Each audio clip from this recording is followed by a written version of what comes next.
This lecture is about how to do assignment number 1. I'm going to show you another song, a song that you don't know, well maybe you know it, and do the markup myself. I'm not going to do the write-up. The instructions should be clear enough on the assignment sheet for assignment 1.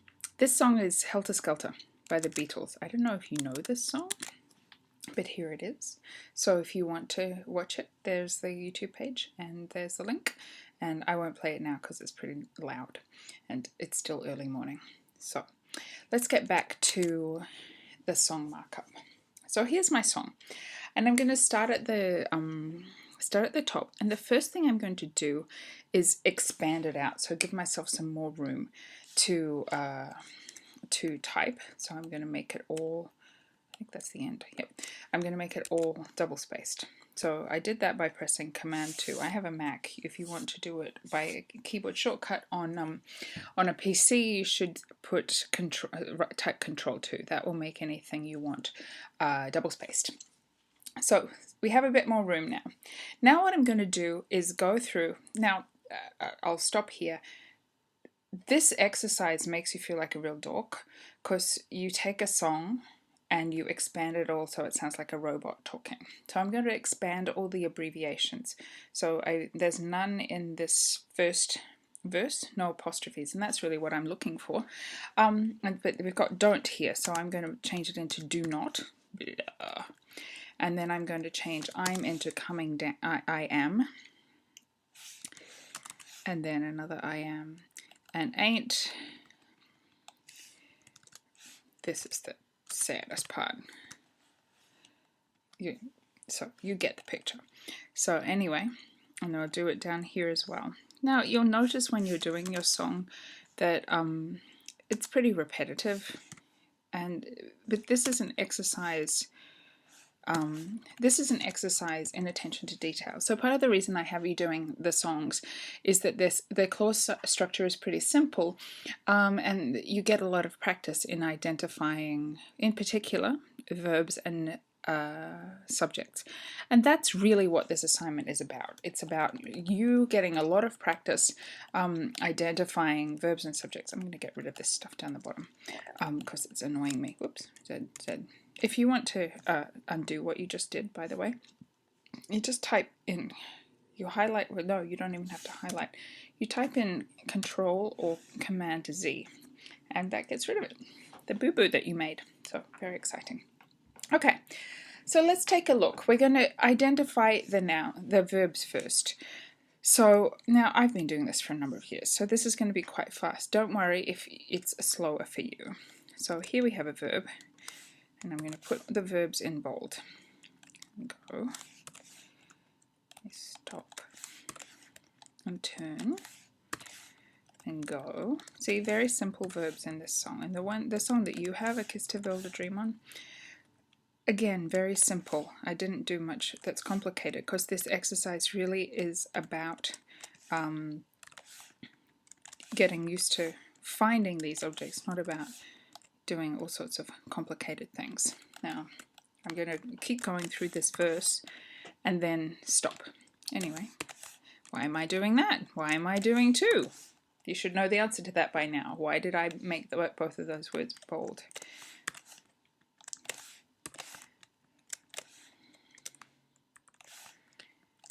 I made a noise then, like maybe. Okay. This is the dorkiest one. Okay, good. So we've got 2 verses. I hope you can see that fine. I'll make it a bit bigger. Whoa! Can we get it all on the screen? Yeah, that's good. Okay, so I identified all the verbs. That is always the thing you should do first because every sentence is going to have a verb. But if you look at sentences of different forms, sometimes they don't have subjects. I alluded to this a tiny bit in one of the lectures. Commands sometimes don't have subjects. And you see that in this line here towards the bottom of the screen. Tell me, perfectly fine sentence, doesn't have a subject, and that's because it's a command.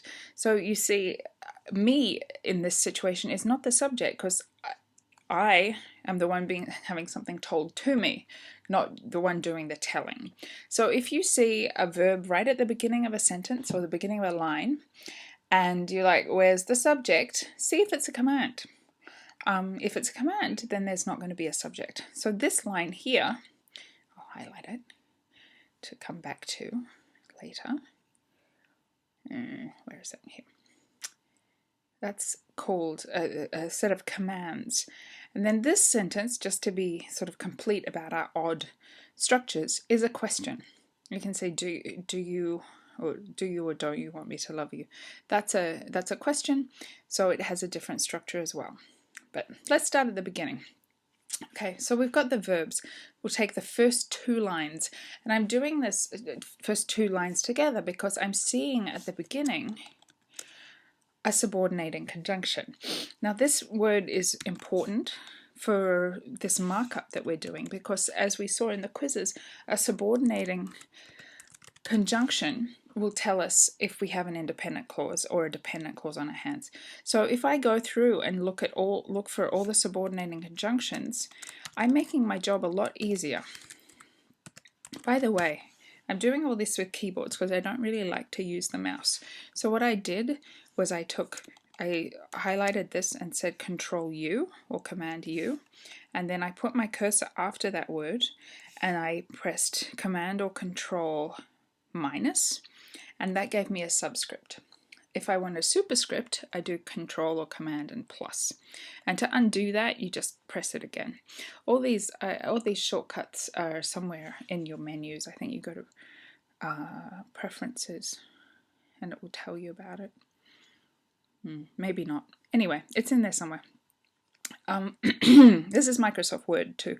Most word processing programs have the same kinds of things. So we see in this first verse we have two dependent clauses. Now all we have to do now is find the independent clauses that support them, because we saw that you can't have a dependent clause standing on its own. This is not a standalone sentence. So let's have a look. Which would be the independent clause that supports it? So you don't have to look very far. You either look before or after. As there's nothing before this one, we go after. So I go back to the top of the slide. That's a lovely, lovely independent clause.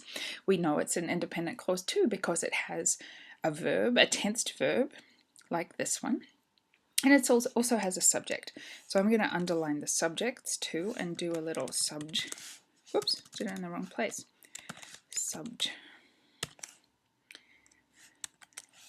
You. Whoops, I made it disappear. That wasn't very smart. What am I doing? Do it a different way. I can highlight it and then press. What is going on? I think I know. To do the subscript is not Control minus. Sorry, it's Control equals. So that's what we have. So now these two lines are basically complete. The only thing I have to do now is write DC over here for dependent clause and IC over here. And I'm basically done.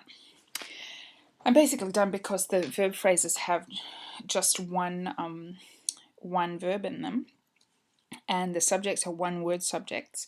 I've identified the subordinated conjunction, so I know I have a dependent clause, and I found the independent clause that it's associated with. Let's take a look at this one. Same old thing. We have a subject. I'm skipping this where I stop and I turn business. This we're going to treat as a coordinating adverb, like however, stuff like that. Excuse me. So we have another subject. You can actually, and one thing to notice here is this verb shares the subject with stop. So stop and turn, they're the same category, they're verbs, and they go together with the same subject. And we know this because they join together with the and English can do this all the time. I can say like Jane and I went to the shops, and that went belongs to both Jane and I. We don't have to say Jane went and I went to the shops. It sounds stupid. So English does this all the time. Most languages do this all the time. But it's worth noting, if you're anxious about it, you can always type in another subject just to make it clear what's going on. it's okay just to treat this as one big verb phrase. If you want to do that, make it clear what you're doing. So I'm saying that underlining says that all belongs together. So, and we know this is an independent clause because we have the coordinating conjunction here. Conj.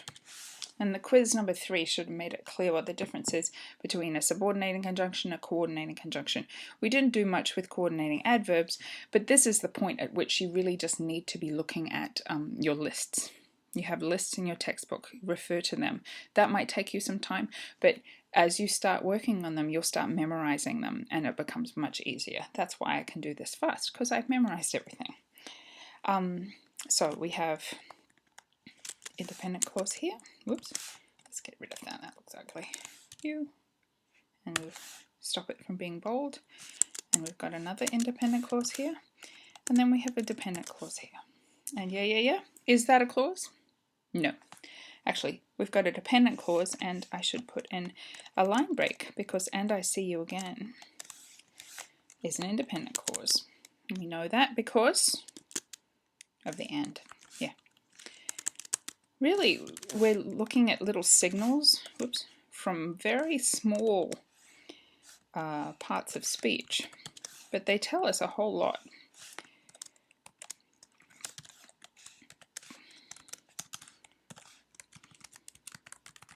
I could make this look nicer. I'm not, because I don't want this to be a super long lecture. YouTube only lets me upload 15-minute things, but besides, you don't want to listen to me talk about this for 15 minutes.